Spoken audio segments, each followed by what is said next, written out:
Bismillahir Rahmanir Rahim. Alhamdulillah. Wassalatu wassalamu ala Rasulillah wa ala alihi wa ashabihi wa man walah. Wa ba'du, assalamu alaikum wa rahmatullahi wa barakatuh. Louange Allah subhanahu wa ta'ala, le Seigneur des mondes. Paix et salut sur le prophète Muhammad sallallahu alayhi wa sallam, sa famille, ses compagnons et tous ceux qui les ont convenablement suivis. Chers auditeurs de la 100.4, nous vous disons assalamu alaikum wa rahmatullahi wa barakatuh.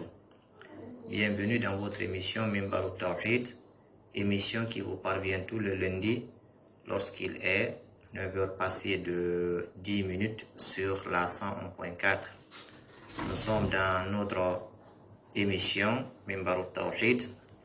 Nous sommes avec le document intitulé Kitab al-Tawhid de notre éminent cheikh Muhammad ibn Abdul Wahhab rahimahullahu ta'ala. Dans nos leçons précédentes, nous avions parlé du premier chapitre de ce document qui est Kitab al-Tawhid. Kitab al-Tawhid, c'est son premier chapitre qui nous parle ici de l'unicité d'Allah subhanahu wa ta'ala. Nous avions vu que le Tawhid, selon certains savants, est divisé en deux. Il y a le Tawhid al-Ma'rifa wal-Ithbat et le Tawhid al-Talab wal-Qasd. Et ces deux types de Tawhid sont subdivisés par d'autres savants en trois, à savoir Tawhid al-Rububiyyah, wa Tawhid al-Uluhiyyah, wa Tawhid al-Asma wa Sifat. Dans nos leçons précédentes, nous avons parlé du premier type de Tawhid qui est Tawhid al-Rububiyyah, unifie Allah subhanahu wa ta'ala dans sa seigneurie. Et ce type de Tawhid renferme en son sein trois choses, à savoir le Tawhid, c'est-à-dire le fait d'unifier Allah subhanahu wa ta'ala fil khalq, et le fait d'unifier Allah subhanahu wa ta'ala fil mulk, et le fait d'unifier Allah subhanahu wa ta'ala fil tadbir. Donc, c'est ifradullah ta'ala bil khalq, donc le fait d'unifier Allah subhanahu wa ta'ala dans la création, le fait d'unifier Allah subhanahu wa ta'ala dans la souveraineté, et le fait d'unifier Allah subhanahu wa ta'ala dans l'assurance. Nous avons dans l'émission passée vu ces trois composants du Tawhid al-Rububiyyah. Et nous allons, Inch'Allah, voir le deuxième type de Tawhid qui est Tawhid al-Uluhiyyah.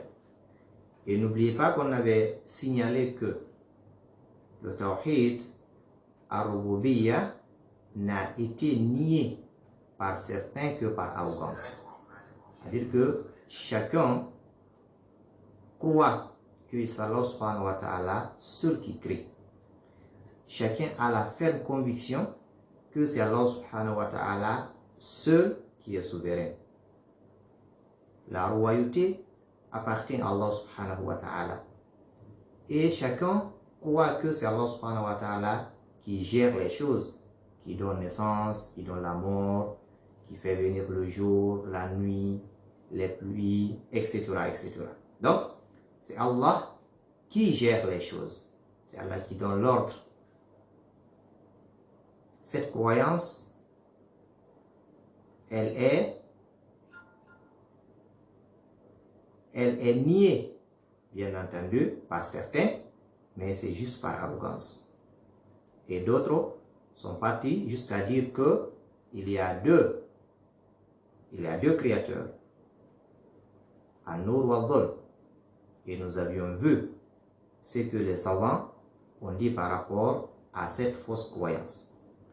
Bref, le Tawhid al-Rububiyyah est le premier type de Tawhid qui consiste à croire que c'est Allah subhanahu wa ta'ala seul qui crée. Et nous avions vu que la création affirmée pour d'autres qu'Allah subhanahu wa ta'ala était juste un changement d'état. Quand on dit que tel a créé une chose, cela veut simplement dire qu'il a changé l'état d'une chose d'un point A ou d'un état A à un état B. Mais il ne peut pas créer une chose qui n'existe pas. Il a pris des choses qu'Allah subhanahu wa ta'ala a créées, il les a associées, il les a transformées et ça a donné quelque chose qu'il veut. Alors ce n'est pas une création réelle. Ce n'est pas une création réelle.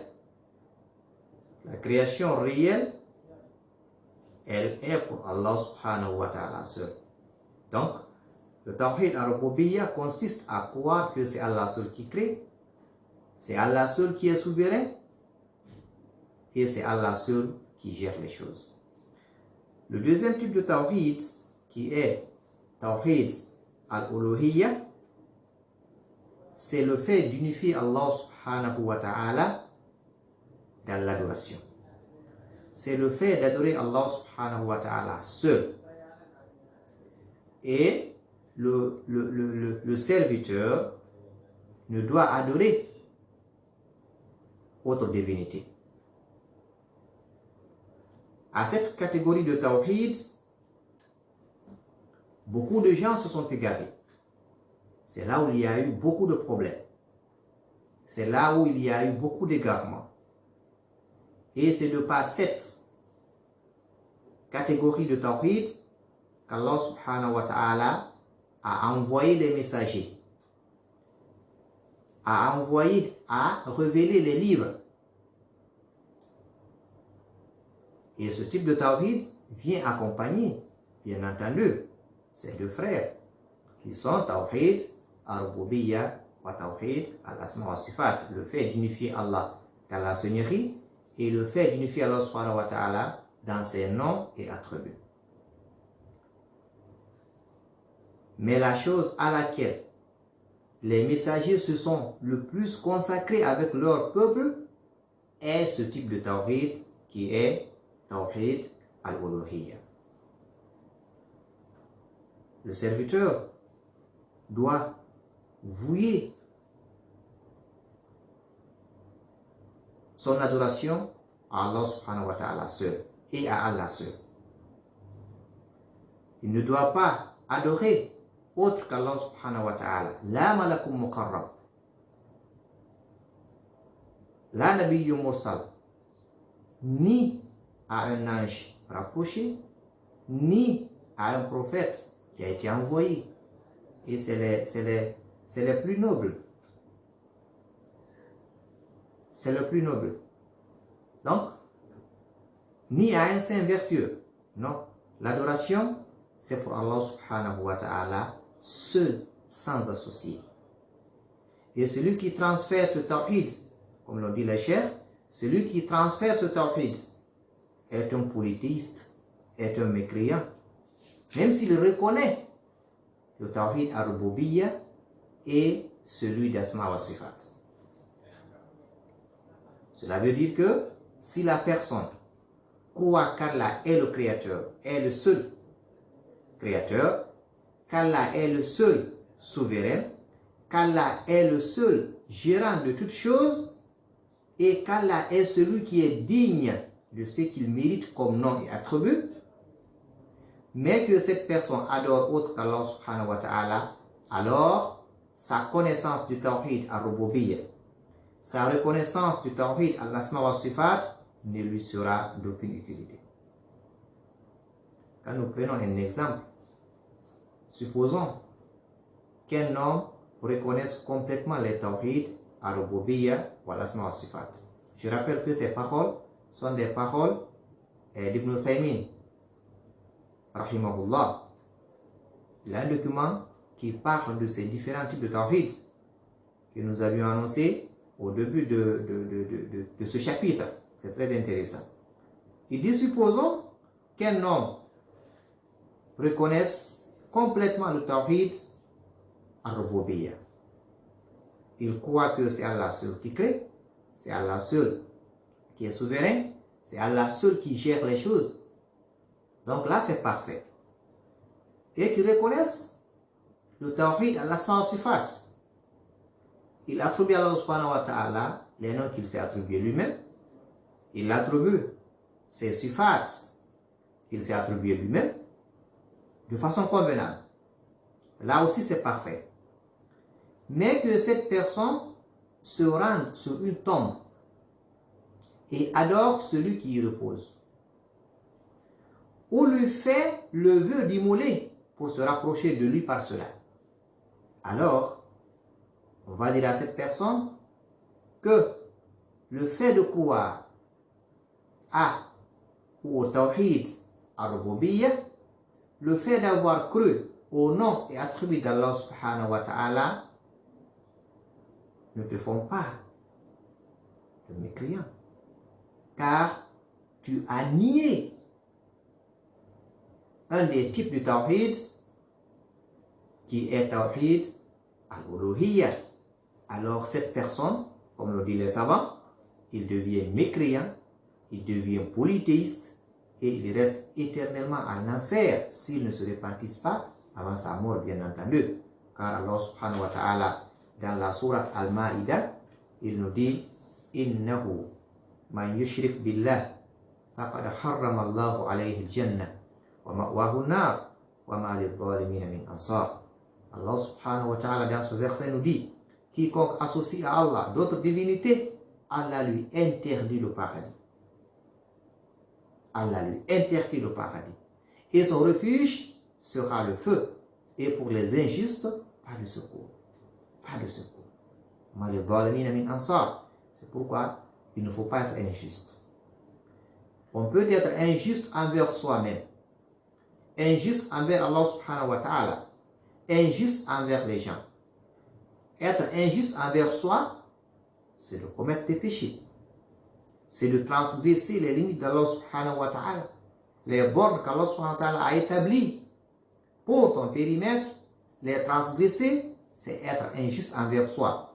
Car le châtiment tombera sur ta personne. Ce qui fait que le fait de commettre des péchés, c'est être injuste envers soi. On peut être injuste envers Allah subhanahu wa ta'ala. C'est le fait de l'associer à autre que lui. Comme cela est dit dans ce verset, innahu man yushrik billah faqad harrama Allahu alayhi al-jannah wa ma'wahu an-nar wa ma lidh-dhalimina min ansar. Donc le shirk ici, c'est une sorte d'injustice. C'est pourquoi dans la sourate Luqman, quand Luqman donnait des conseils à son enfant, il dit ne commets pas le shirk. Inna shirka la dhulmun azim. Le shirk est une grande injustice. Donc, être injuste envers Allah subhanahu wa ta'ala, c'est de commettre le shirk. C'est d'adorer autre qu'Allah subhanahu wa ta'ala, implorer autre qu'Allah subhanahu wa ta'ala, demander secours à autre qu'Allah subhanahu wa ta'ala, se prosterner devant autre qu'Allah subhanahu wa ta'ala, comme le font d'ailleurs certaines personnes. Tu vois des gens, à travers certaines images, venir se prosterner devant une personne, faire le sujoud devant une personne, aller faire la prière, faire l'invocation, l'imploration devant la tombe d'un supposé saint. C'est très dangereux, c'est très grave. Et d'ailleurs, c'est l'objet, c'est le thème même de ce document. Donc, le shirk, c'est être injuste envers Allah subhanahu wa ta'ala. On peut être injuste envers la créature, envers ses prochains, envers les animaux, envers les plantes, envers toute la créature. Être injuste envers la créature, c'est de causer du tort à cette créature. Être injuste envers tes voisins, être injuste envers tes collaborateurs, être injuste envers tes compatriotes, c'est de leur causer du tort, les faire souffrir, transgresser tes limites. Donc, nous devons faire beaucoup attention. Car, dans ce verset, Allah nous a signalé, il dit que les injustes n'auront pas de secours. وَمَا لِلظَّالِمِينَ مِنْ أَنصَارٍ. Et quand on est injuste, tôt ou tard, on sera pris par Allah subhanahu wa ta'ala. L'injuste est soit pris dans ce bas monde ou dans l'au-delà. Alors, à tous ceux qui causent du tort aux gens, à tous ceux qui sont injustes envers les autres, de se repentir, de demander pardon avant qu'il ne soit tard. Car ce verset a été clair pour nous. C'est un verset du Coran, ce n'est pas moi qui l'ai dit. C'est Allah subhanahu wa ta'ala, le Seigneur, le Créateur. Il dit وَمَا لِلظَّالِمِينَ مِنْ أَنصَارٍ. Pour les injustes, pas de secours. Pas de secours. Et si Allah dit que tu n'as pas de secours, alors tu dois faire beaucoup attention à ce que tu fais. L'injustice, l'injustice, ou les injustices sont des ténèbres. C'est-à-dire que c'est de l'obscurité le jour de la résurrection. Donc quand on est injuste, on doit faire beaucoup attention. On doit faire machine arrière. On doit revoir les choses, se repentir et demander pardon à la créature. C'est très très important.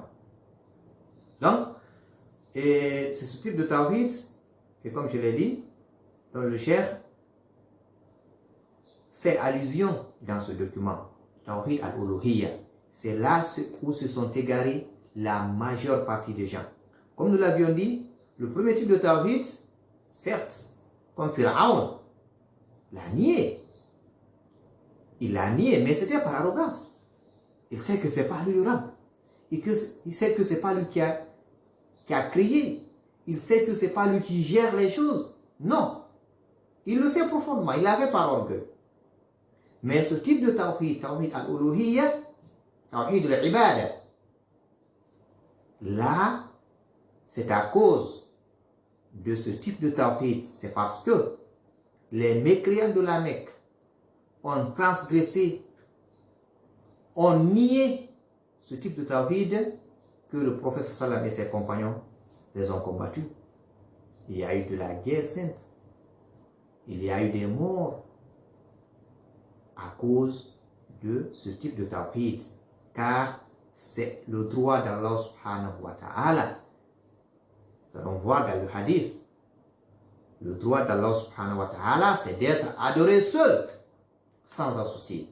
C'est lui seul qui a créé comme on l'a vu. C'est lui seul qui gère, c'est lui seul qui est souverain.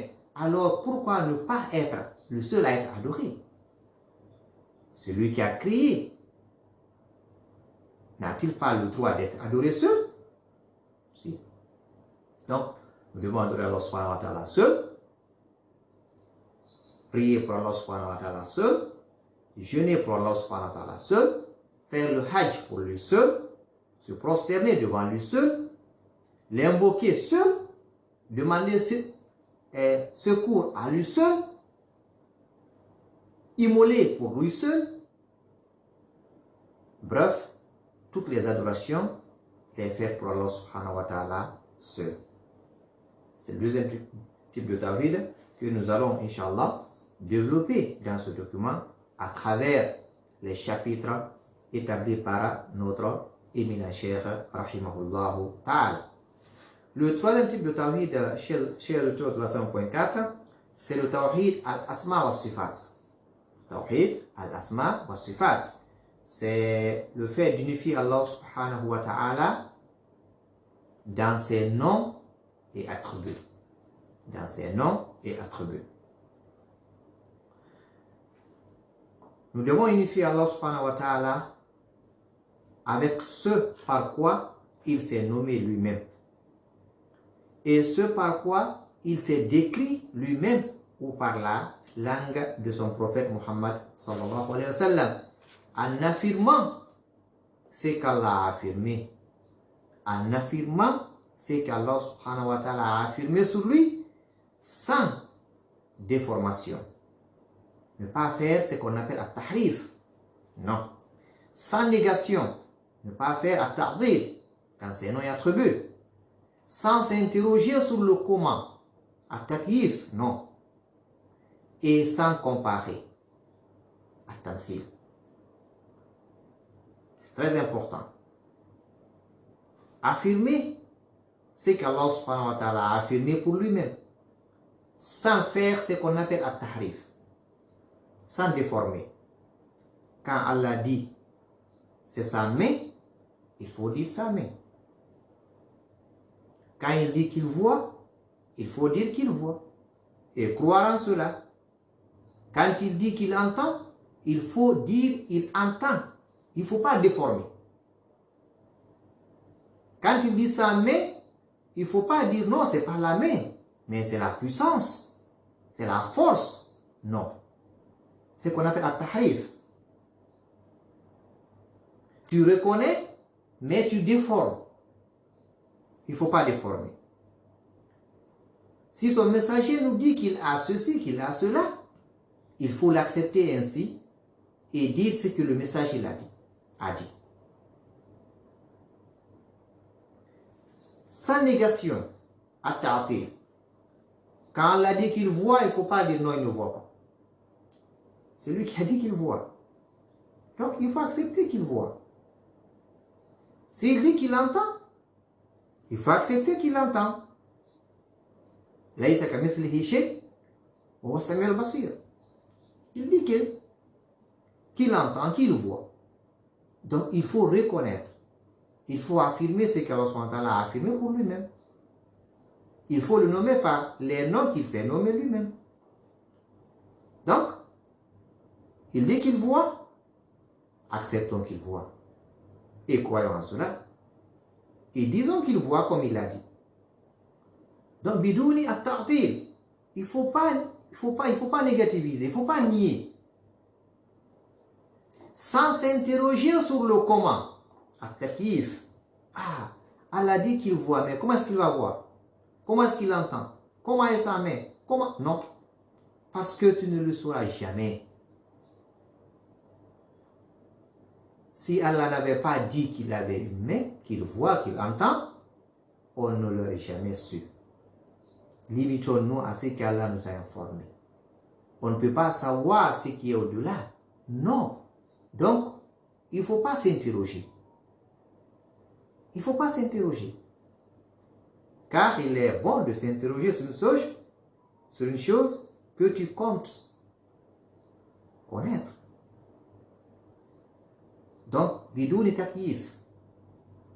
Il ne faut pas demander sur le comment.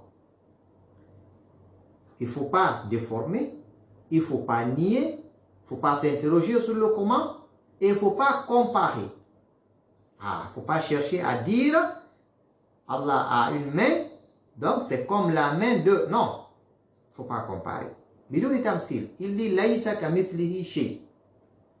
Nul ne ressemble à Allah subhanahu wa ta'ala. Point barre.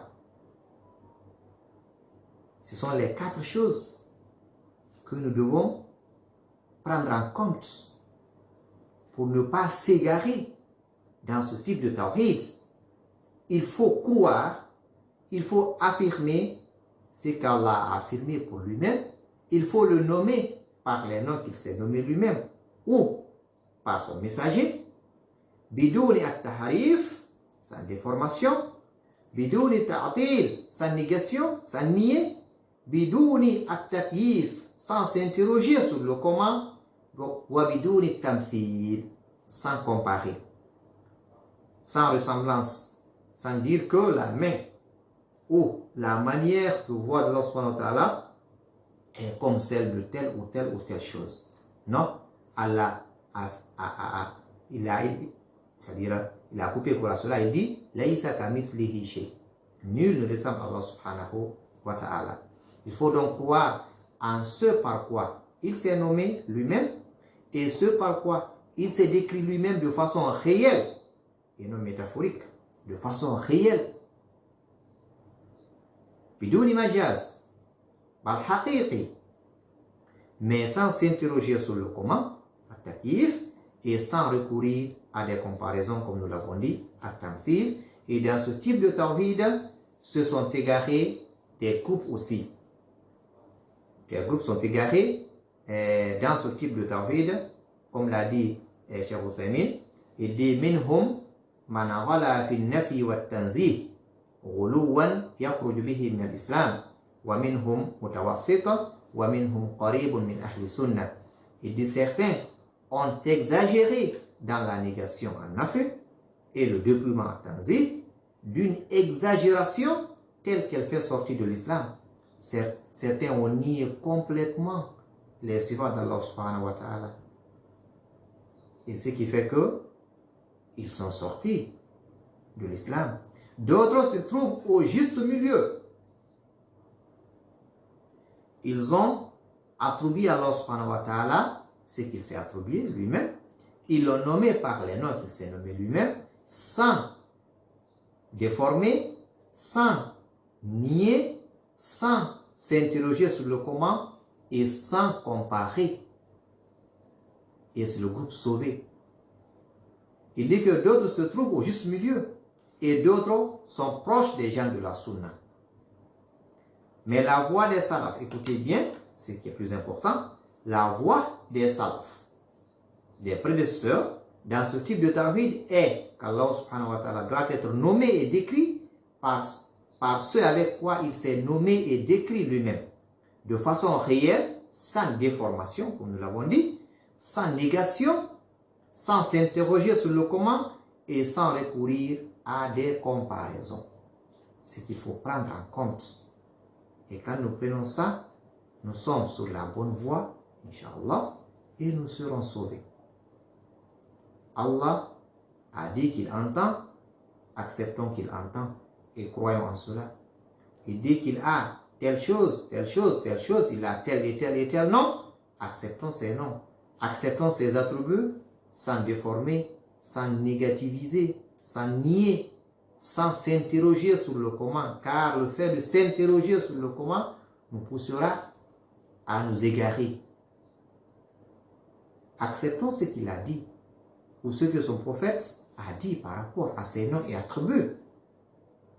Et croyons en cela, sans pour autant comparer aussi, sans croire ou penser que la main d'Allah est la manière de voir, d'entendre, sa puissance, etc., etc., sont comme telle ou telle ou telle créature. Non.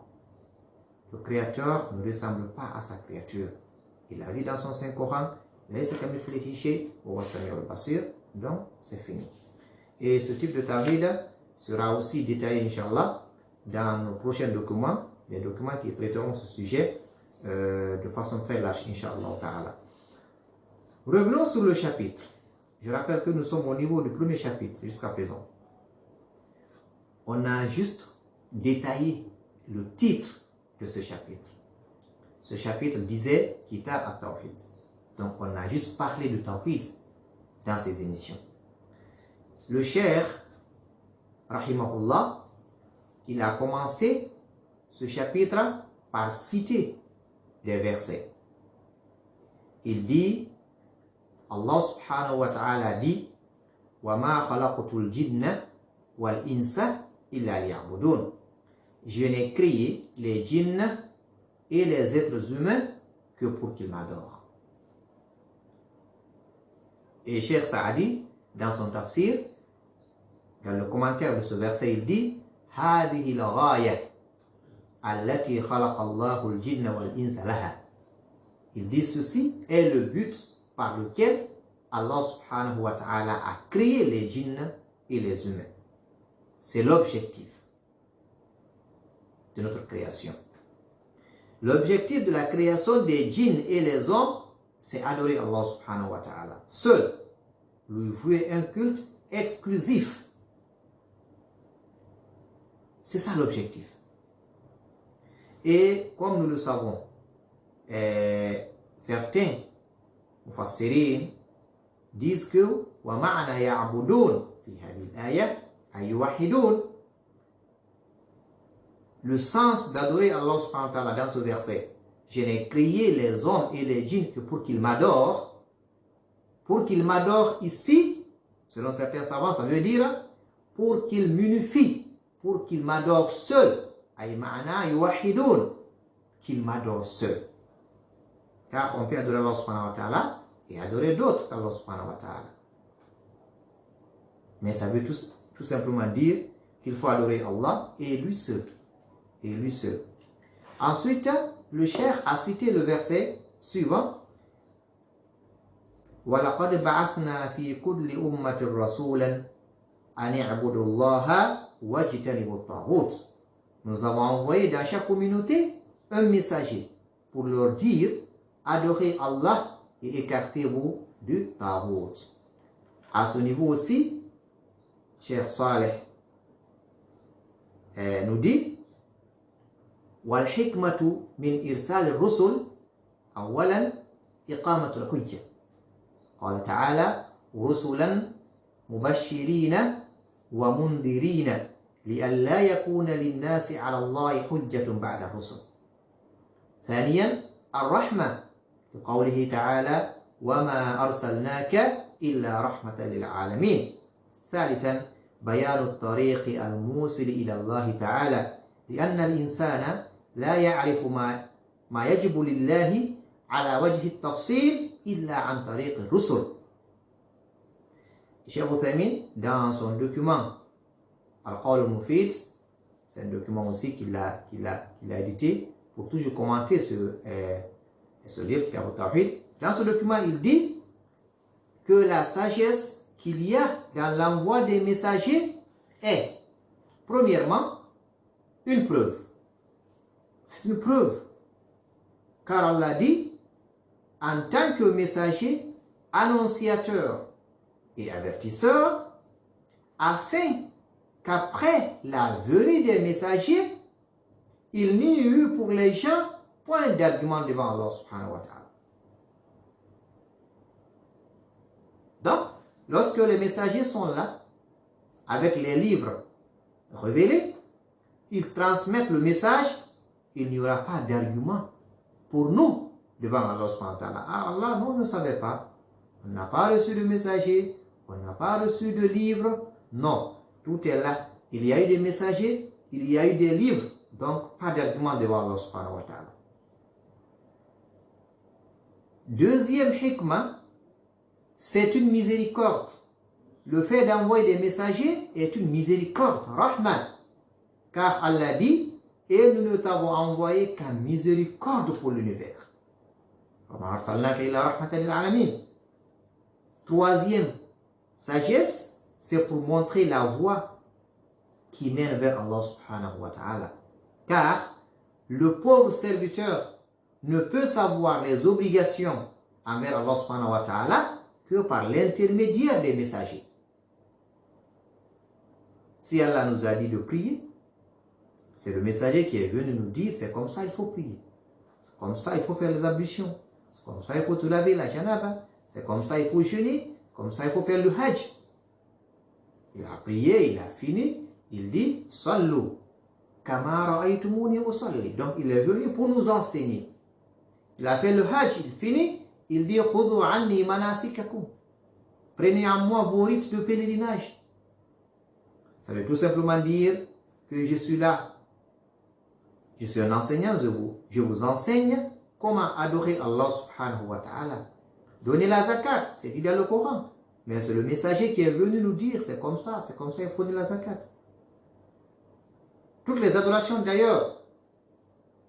Donc, pour adorer Allah subhanahu wa ta'ala, comme il faut suivre les messagers, il faut forcément suivre les messagers d'Allah subhanahu wa ta'ala. Et Cheikh Abdurrahman, le petit-fils du Cheikh, dans son commentaire Fath al-Majid, il va lui aussi se prononcer par rapport à ce verset. Il dit le sens du verset est qu'Allah nous a informé qu'il a envoyé à chaque communauté des messagers qui sont tous venus avec cette parole. Adorez Allah et écartez-vous du Taghut. Et c'est le sens même de la ilaha illallah. Car les deux piliers de la ilaha illallah est la négation et l'affirmation. Al-nafi wal-ithbat. Il faut nier l'adoration pour autre qu'Allah subhanahu wa ta'ala. La ilaha. Ensuite, affirmer l'adoration pour Allah seul, illallah. Donc, les messagers sont venus avec cette parole, la ilaha illallah. Tous les messagers. Tous les messagers. La première parole, c'est adorer Allah et écartez-vous des taghouts. Donc, abandonnez autre qu'Allah subhanahu wa ta'ala et adorer Allah seul. Donc, nous devons adorer Allah seul. Il dit que, c'est-à-dire, adorer Allah seul et n'adorer pas autre que lui. Dans le verset, il y a at-taghut. At-taghut, comme l'a dit le cheikh même, dans son livre Al-Usul al-Thalatha, il dit, قال ابن القيم رحمه الله تعالى معنى الطاغوت ما تجاوز به العبد حده من معبود أو متبوع أو مطاع.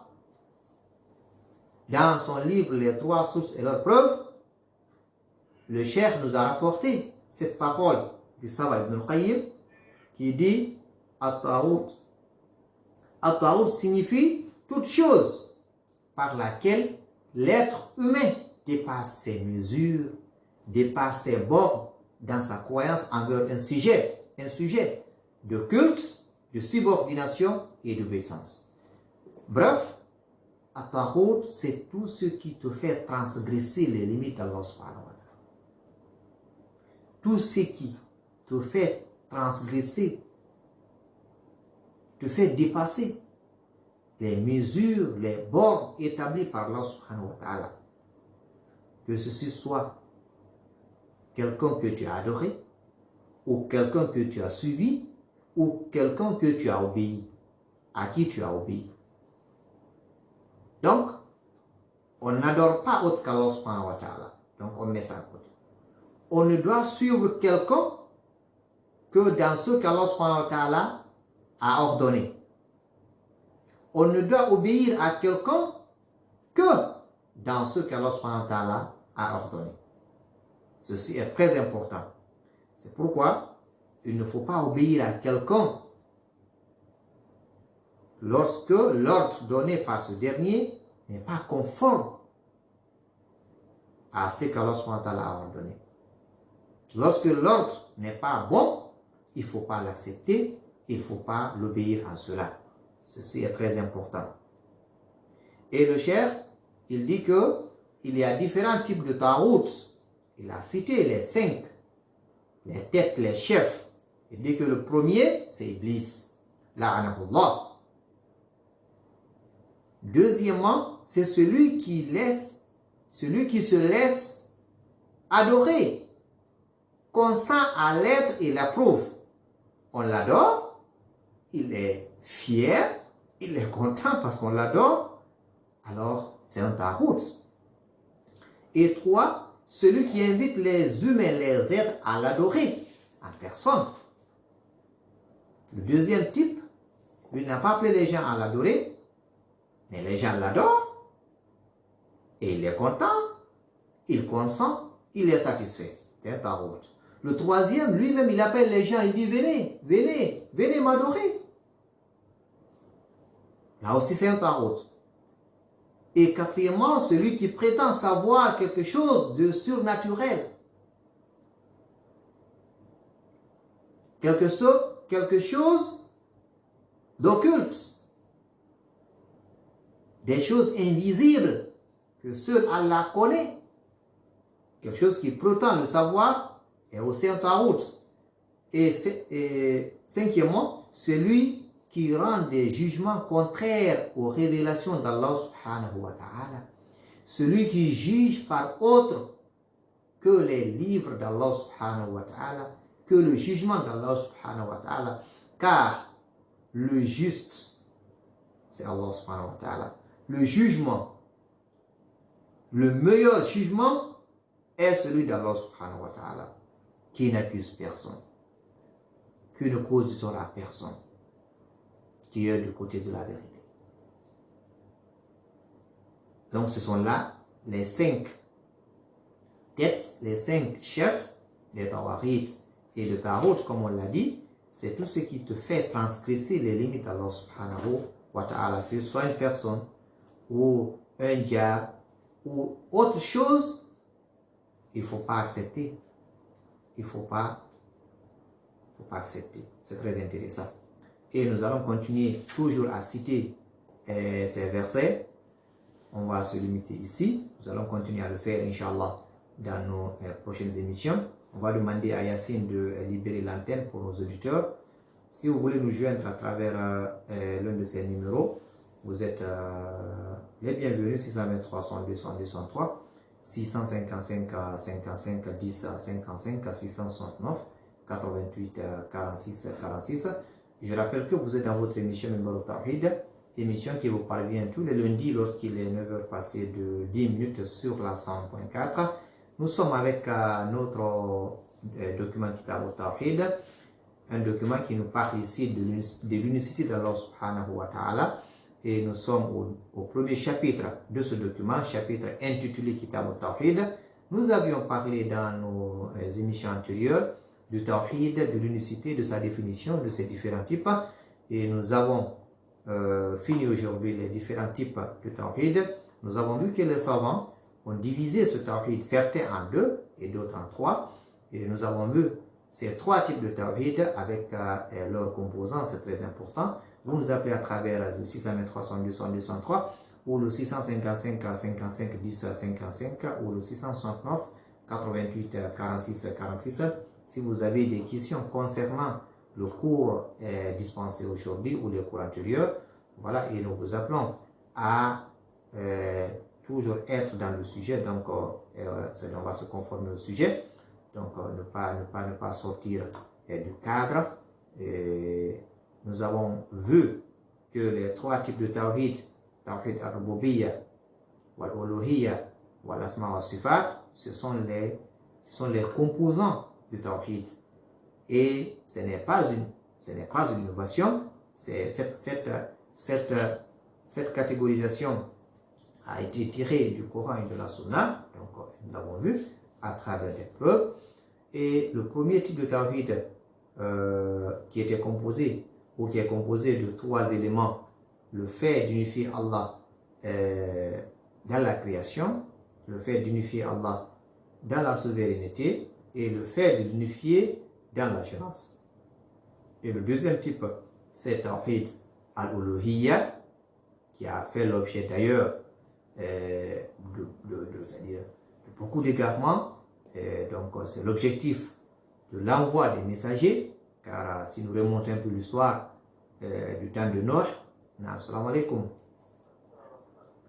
Bienvenue, quel est votre nom, vous nous appelez d'où? Suleiman Diallo, le petit Simba. Bienvenue, Suleiman.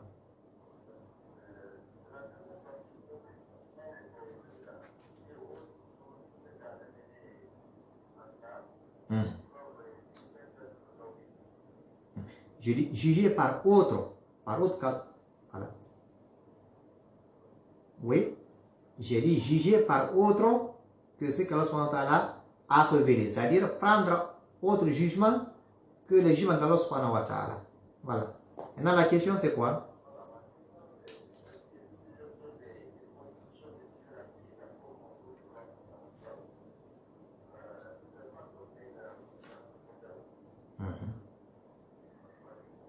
Voilà. Et les savants ont parlé de cela de façon très large. Ils ont même catégorisé le fait de juger avec les lois que nous-mêmes nous avons établies. Donc, on va revenir là-dessus, Inch'Allah. On va donner, vu que nous sommes par le temps, nous allons essayer de donner ce que les savants ont dit et les catégories. Parce que là, il y a des catégories. Il y a certains qui jugent avec les lois établies par l'être humain, tout en ayant la conviction, la croyance que c'est le meilleur jugement. Il y a d'autres qui le font malgré eux. Ils savent que c'est la loi d'Allah qui est vraiment la loi, mais ils le font parce que ils n'ont pas le choix. D'autres le font parce que il y a plusieurs catégories. Nous allons, Inch'Allah, revenir en parlant de cela en détail. Mais sachez que celui qui rend des jugements contraires à la révélation d'Allah, les savants l'ont qualifié de tarout. C'est quelqu'un qui auraient transgressé les lois divines. Car c'est Allah subhanahu wa ta'ala qui nous a créés. Donc il connaît mieux ce qui est bon pour nous que nous-mêmes. Alors, sur ce, nous allons libérer l'antenne.